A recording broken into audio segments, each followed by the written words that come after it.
Part number 3 के आगे पढ़ रहे हैं। उर्वरक और खाद्य चल रहा था, उसके अंदर हमें दे रखा है उर्वरक और खाद्य में अंतर, ये दे रखा था। उर्वरक और खाद्य के अंदर अंतर दे रखा था, जिसके अंदर हम पढ़ रहे थे। अब इसमें दे रखा है, फर्स्ट पॉइंट दे रखा है हमें, उर्वरक एक मानव निर्मित लवण है। उर्वरक एक मानव निर्मित लवण है। एक खाद्य क्या होती है? खाद का तो अंतर दे रखा है कि खाद एक प्राकृतिक पदार्थ है जो गोबर एवं कुछ अवशेष के अपघटन से प्राप्त होती है।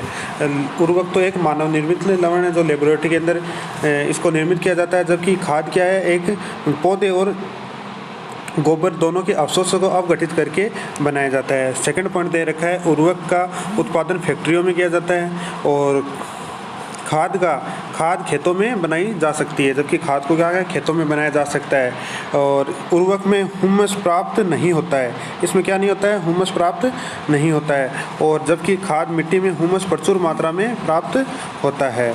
उर्वरक में पादप पोषक जैसे कि नाइट्रोजन, फास्फोरस, पोटेशियम प्रचुर मात्रा में पाया जाता है, जबकि खाद के अंदर क्या होता है? ये प्रचुर मात्रा में से कम मात्रा में थोड़ा पाया जाता है, जबकि ये कम मात्रा में पाया जाता है। और उर्वरकों के खाद के क्या क्या लाभ होते हैं उसके बारे में पढ़ते हैं। खाद के लाभ, खाद में होता है जैविक खाद उर्वरक की अपेक्षा अधिक अच्छी मानी जाती है। इसका मुख्य कारण क्या है कि खाद क्या होती है? जो उर्वरक रहती है उसकी अपेक्षा बहुत ही अच्छी मानी जाती है। इससे मिट्टी में जल की क्षमता का वृद्धि होता है। इसमें मिट्टी में जल की क्षमता का क्या होता है? वृद्धि होता है। जल की क्षमता का वृद्धि होता है। इससे मिट्टी भुरभुरी एवं सरंध्र हो जाती है, जिसके कारण गैस विनिमय सरलता से होता है। गैस का विनिमय सरलता से होता है। इससे मित्र जीवाणु की संख्या में वृद्धि हो जाती है। इसमें मित्र जीवाणुओं की संख्या में वृद्धि हो जाती है। और जैविक खाद मिट्टी का गठन सुधर जाता है। जैविक खाद में क्या होता है? मिट्टी का गठन सुधर जाता है। हमें अब पढ़ेंगे सिंचाई कैसे की जाती है। कि जीवित रहने के लिए प्रत्येक जीव को जल की आवश्यकता होती है। पौधे के वृद्धि एवं परिधान के लिए विशेष महत्व है। पौधे की जड़ों द्वारा जल का अवशोषण होता है। इसके साथ ही खनिज के उर्वरकों का भी अवशोषण होता है। पौधों में लगभग 90% जल आवश्यक है, क्योंकि बीजों का अंकुरण शुष्क स्थिति में नहीं हो सकता। जल में घुले हुए पोषकों का स्थानांतरण पौधे के प्रत्येक भाग में होता है और यह फसल की पोले एवं गर्म हवा की रक्षा करता है। स्वस्थ फसल वृद्धि के लिए मिट्टी की नमी को बनाए रखने के लिए खेत के नियमित रूप से जल देना आवश्यक होता है। निश्चित अंतराल पर खेतों में जल देना ही सिंचाई कहलाता है। सिंचाई के समय बारंबार फसलों का मिट्टी व ऋतुओं में भिन्न होता है। भिन्न ऋतुओं में पेड़ पौधों को पानी की अधिक आवश्यकता होती है, इसलिए पेड़ पौधों को अधिक पानी दिया जाता है। ऐसा क्यों होता है? और ये मिट्टी एवं पत्तियों से जलवाष्प पर अधिक दर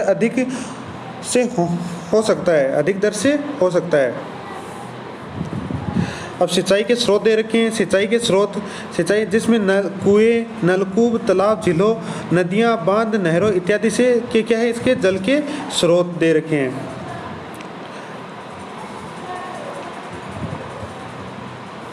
अब इसमें दे रखा सिंचाई के परंपरागत तरीके क्या है? कि कुएं, झीलों, नहरों में उपलब्ध जल निकाय खेती तक पहुंचाने के तरीके भिन्न हो सकते हैं। मवेशियों, मजदूरों इन विधियों में इस्तेमाल किए जाते हैं। अतः यह सस्ते होते हैं परंतु कम दक्ष होते हैं, भिन्न होते हैं। जिसमें है एक तो दे रखा है मोट, जिसको घेरनी बोलते हैं, घेरनी से, और चेन पंप, डेखली और रहट जिसे दोलक तंत्र कहते हैं, जिनके चित्र दे रखे हैं। जो ये दे रखा है, जो इसे घेरनी से पानी देता है, इसको क्या बोलते हैं? और यहाँ पे दे रखा है ये वाला हो गया चेन पंप वाला, और ये हो गया ढेलकी, और ये वाला हो गया रहट वाला, ये हो गया रहट वाला, ये रहट वाला हो गया। अब इसमें दे रखा है जल के ऊपर खींचने के लिए सामान्य पंप का लिए उपयोग किए जाते हैं। जल को खींचने के लिए सामान्यतः पंप का उपयोग किया जाता है, लेकिन आजकल चलने वाला कौन सा है, चलने के लिए डीजल बायोमेट्रिक विद्युत सौर ऊर्जा का उपयोग किया जाने लगा है। यानी कि इसमें मोटर, विद्युत ऊर्जा वाली मोटर लगने लग गई है जो पानी को ऊपर खींचती है। छिड़काव तंत्र, इस विधि का उपयोग असमतल भूमि के लिए किया जाता है। इस भूमि का उपयोग असमतल भूमि के लिए किया है जहाँ जल कम मात्रा में उपलब्ध होता है, जहाँ जल क्या होता है कम मात्रा में उपलब्ध होता है।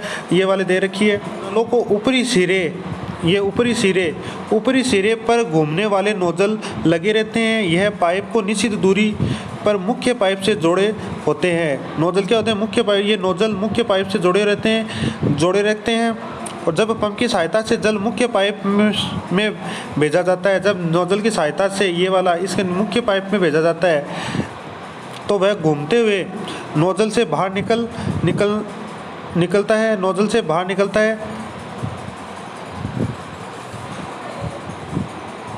निकलता है और इसका छिड़काव पौधे पर इस प्रकार से होता है जैसे वर्षा हो रही हो। यह जैसे छिड़काव लौन, कॉफ़ी खेती एवं कई अन्य फसलों के लिए अत्यंत उपयोगी होता है। ये क्या होता है, अन्य फसलों के लिए काफ़ी उपयोगी होता है। जैसे ये दे रखा है, हमें चित्र दिखा रखा है कि जब ये मोटर चलती है, ये टर्मिनल घूमता है, ये वाला घूमता है तो ऊपर से पानी आता है और ये इसमें सारे जाता और इसमें क्या होता है, इन फुहारों के अंदर जाता है और चारों ओर पानी का छिड़काव करता रहता है। ये पानी का छिड़काव करता रहता है जिससे फसल में अधिक होता है।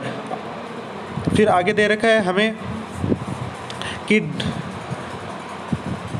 आगे दे रखा है ड्रिप तंत्र या ड्रिप सिस्टम। इस विधि जल में बूंद बूंद करके पौधे को सीधे जड़ों तक पहुंचाया जाता है। जैसे ये नोजल घूमेगी और जब ये नोजल घूमेगी तो ये वाला यहाँ से पानी ऊपर कुएं से ऊपर आएगा और ये जाएगा यहाँ से जाकर ये इस पौधों के पास छोटे छोटे ड्रिप या गड्ढे लगे रहते हैं। इसमें बूंद बूंद पानी गिरता है, न कि पूरा ऊपर वाले से, जिससे इसे पानी क्या करता है, कम मात्रा में लगता है, पानी कम मात्रा में लगता है।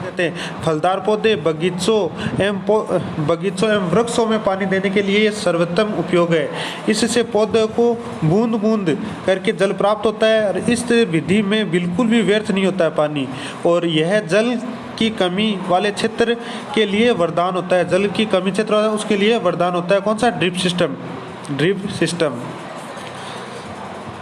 पढ़ेंगे खरपतवार की सुरक्षा कैसे करते हैं कि पेड़ पौधे होने के लिए हमने पहले पढ़ा था मिट्टी की कैसे हो जाता है, फिर परंपरागत स्रोत कौन से, उसके बाद हमने पढ़ा था कि सिंचाई के साधन कौन से हो गए, सिंचाई कैसे की जाती है, जिसके अंदर कैसे छिड़काव किया जाता है। अब क्या जो फसल उगने के बाद जो खरपतवार उगते हैं उनके अंदर कैसे किया जाता है, इसके लिए खरपतवार सुरक्षा कैसे की जाती है।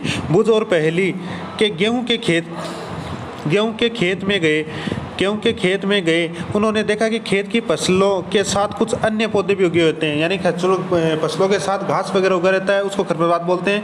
जो अन्य पौधे भी लगे होते हैं, क्या ये पौधे विशेष उद्देश्य के लिए उगते हैं, क्या इसके बारे में ये सोचती है कि ये विशेष उद्देश्य के लिए उगता है। तो खेत में कई अन्य अवांछनीय पौधे प्रगति के रूप से फसल के साथ उग जाते हैं और ये अवांछनीय पौधे खरपतवार कहलाते हैं। जो अवांछनीय पौधे उगते हैं उनको क्या बोलते हैं, उनको खरपतवार बोलते हैं, जो फसल के साथ उग जाते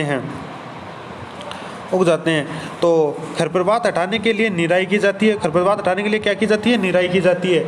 और निराई आवश्यक होती है। जो ये निराई करना क्या होता है, पौधों के लिए आवश्यक होता है, क्योंकि खरपतवार जल पोषक जगह और प्रकाश की स्पर्धा कर फसल की वृद्धि को प्रभावित करता है। कि जब जल को अवशोषित कर लेता है, पेड़ पौधों को पूर्णतः जल नहीं मिल पाता है, पोषक तत्व पूर्ण नहीं मिल पाता है, जिससे फसल में वृद्धि कम होती है। और कुछ खरपतवार कटाई में भी बाधा डालते हैं, कि फसलों की कटाई के लिए उनमें बाधा उत्पन्न करते हैं। मनुष्य पशुओं के लिए विषैले होते हैं और ये मनुष्य और पशुओं के लिए विषैले भी होते हैं। इनके अंदर कुछ फसलों के साथ बीज आ जाते हैं जो मनुष्य के खाने योग्य नहीं होते, वो क्या होते हैं, विषैले होते हैं। खरपतवार उनकी वृद्धि को नियंत्रण करने के लिए किसान विभिन्न तरीके अपनाता है। यह फसल उगाने से पहले खेतों को जोतने से खरपतवार उखाड़ने एवं हटाने में सहायता मिलती है और इससे खरपतवार पौधे सूख कर मर जाते हैं, मिट्टी में मिल जाते हैं। खरपतवार हटाने में सर्वोत्तम समय पुष्पन बीज बनने से पहले ही होता है। ये खरपतवार हटाना चाहिए कि पुष्प या फूल बनने से पहले ही उनको हटा देना चाहिए। अगर पुष्प और बीज बन जाएंगे तो वो पूरे खेत के अंदर हो जाते हैं और वही पौधे बीजों की सहायता से उग जाते हैं। खरपतवार पौधों को हाथ से जड़ सहित उखाड़कर अथवा भूमि के निकट से काटकर समय समय पर हटा देना चाहिए कि जड़ सहित उखाड़ देना चाहिए या उसको समय समय पर हटा देना चाहिए। कार्य खुरपी या हेरी की सहायता से किया जाता है। खुरपियों से इनको निकाला जाता है। और अब कुछ खरपतवार को रसायनों से भी मारा जाता है या निकाला जाता है या उसको रसायनों के उपयोग से भी खरपतवार नियंत्रण किया जा सकता है, जिसे खरपतनाशी कहते हैं। इसके लिए कुछ रासायनिक है जिसमें 2,4-D जिसको नाम होता है 2,4-D का छिड़काव किया जाता है खेतों के अंदर। 2,4-D का छिड़काव किया जाता है खेतों में, इनका छिड़काव किया जाता है जिससे खरपतवार पौधे मर जाते हैं, जिससे खरपतवार वाले पौधे पहले ही मर जाते हैं, परंतु फसलों को कोई हानि नहीं होती है और इनके लिए फसलों में कोई हानि नहीं होती है। और खरपतवार नाशी को जल में आवश्यकता अनुसार मिलाकर स्प्रे या फुहारा की सहायता से छिड़काव किया जाता है। कि इसमें जब देखो इसके अंदर हमें चित्र दिखा रखा है कि इसके अंदर जो ये छिड़काव करता है फसलों के अंदर, किससे इसके अंदर क्या करता है 2,4-D मिला लेता है और जल के साथ मिलाकर इस पर छिड़काव करता है। तो खरपतवार तो मर जाते हैं लेकिन फसलों को कोई नुकसान नहीं होता है। उसके बाद दे रखा है कि क्या खरपतनाशी को छिड़कने वाले व्यक्ति को भी प्रभाव पड़ता है, कि इस रासायनिक से व्यक्तियों को भी कुछ प्रभाव पड़ता है या नहीं पड़ता है। इसके बारे में देखते हैं कि पहले बताया जा गया है कि खरपतवार वृद्धि के लिए समय समय पर पुष्प एवं बीज बनने से पहले ही खरपतनाशी का छिड़काव करते हैं और खरपतनाशी छिड़काव से किसान स्वास्थ्य पर भी प्रभाव पड़ सकता है। लेकिन जब ये मनुष्य के शरीर के अंदर भी चला जाता है तो ये भी नुकसानदायक होता है, जिससे मनुष्य के शरीर पर कोई ना कोई प्रभाव पड़ता है। उन्हें रासायनिक प्रयोग को सावधानीपूर्वक करना चाहिए और इसलिए उसका उपयोग सावधानीपूर्वक किया जाता है। छिड़काव के समय अपने मुंह एवं नाक पर कपड़े ढक लेना चाहिए। मुंह और नाक से कपड़े को ढक लेना चाहिए। अब हम पढ़ेंगे कटाई के बारे में। इससे पहले हमने पढ़ा था खरपतवार नाश के लिए खरपतवार को कैसे उगाया जाता है। अब इस फसल पकने के बाद कटाई की जाती है, तो कटाई कैसे की जाती है उसके बारे में पढ़ेंगे। फसल की कटाई एक महत्वपूर्ण कार्य है।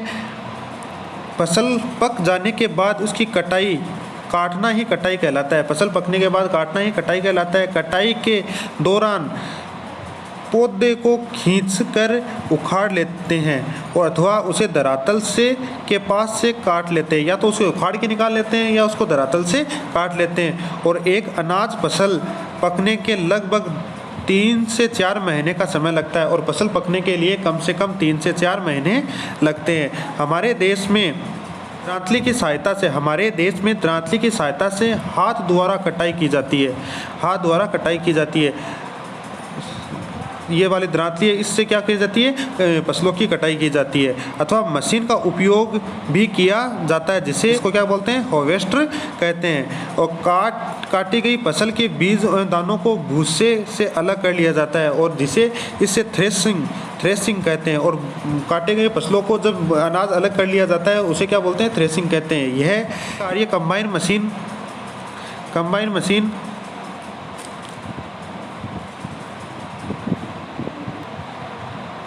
यह मशीन द्वारा किया जाता है कंबाइन मशीन द्वारा, जिसमें वास्तव में यह हार्वेस्टर और थ्रेशर का संयुक्त रूप होता है। छोटे खेतों में किसान इसमें अनाज के दोनों फाटक होते हैं। जो ये मशीन दे रखी है इसमें क्या होता है, इससे तो फसल काट ली जाती है, इधर से थ्रेसिंग वाला होता है जो इसको अनाज को अलग कर देता है। अब कटाई के पर्व, कुछ त्यौहार भी होते हैं कटाई से पहले। ये 3-4 महीने परिश्रम के बाद कटाई का समय होता है, जिसमें स्वर्णिम दिनों में से भरी हुई खड़ी हुई फसल किसान के हृदय को उल्लास देती है, अच्छे समय एवं भाव संचरित करता है और समय